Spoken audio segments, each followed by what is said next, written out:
antibiotic on bacteria practical can be carried out. So there are two methods.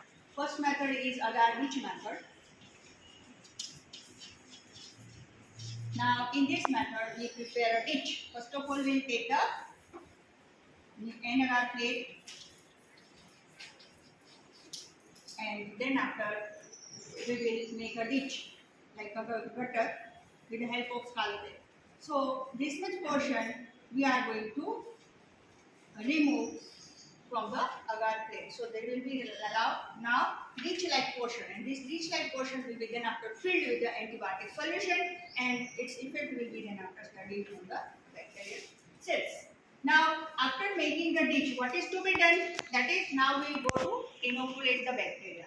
So here more than one bacteria we can inoculate, and with the help of microbiology, just one stroke is made, and after that we are going to fill this dish with the help of antibiotic solution. Which antibiotic is to be taken? Either we can go for streptomycin or we can go for penicillin. Any of these antibiotic will be taken, its proper solution will be prepared, and then after it will be added in this particular area. Then after complete inoculation and addition of antibiotic, it is allowed to kept for 24 hours at 37 degrees centigrade temperature, and then after the result will be noted down. The result will be like this, that this is our dish, and the bacteria will grow in this pattern. They won't be here, no growth will be there. So there are four different species of bacteria. Now how to interpret this result?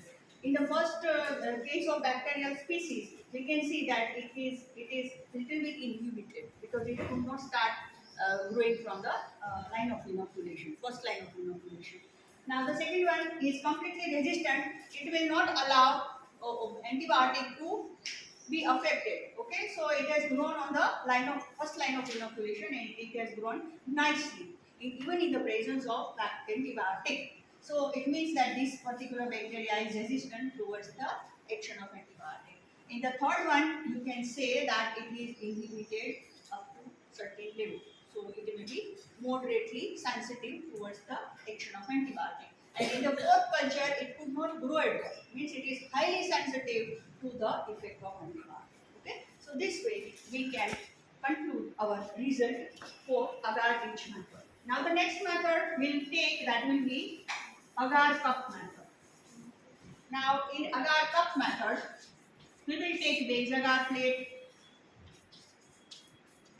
and first of all we will take bacterial culture,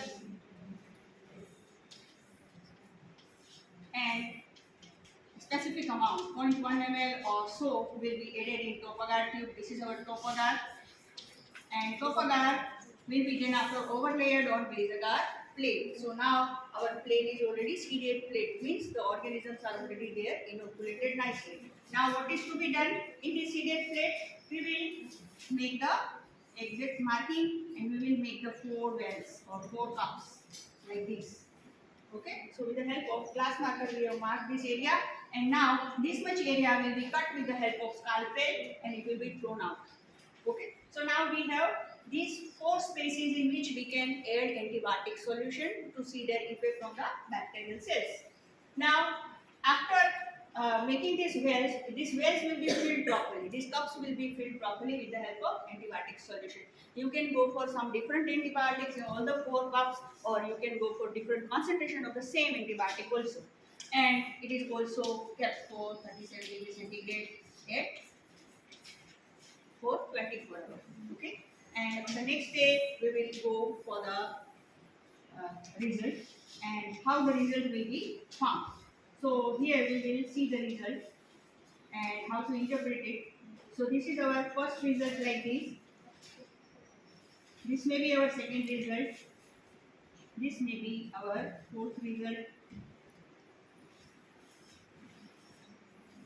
And this will be our next one. Now how to interpret this one?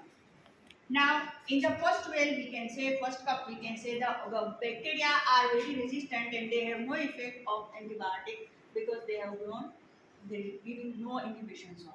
Here we can see that little clear area is found, and in this region bacteria could not grow. That is called inhibition zone. Inhibition is because of the antibiotic itself on bacterial cell, and this zone is measured in millimeters with the help of scale. And in this particular result, we can say that bacteria are nicely inhibited, and this much up to this much region, bacteria could not grow. So comparatively, the inhibition zone of this is smaller than this one. This is bigger inhibition zone. So bacteria are more sensitive. And in the fourth one, there is not at all any growth of bacteria. Means bacteria are completely inhibited to grow with the help of these in the presence of this antibiotic. Okay. So this is the way how you can interpret your results when you go for effect of antibiotic on bacterial cultures. Okay.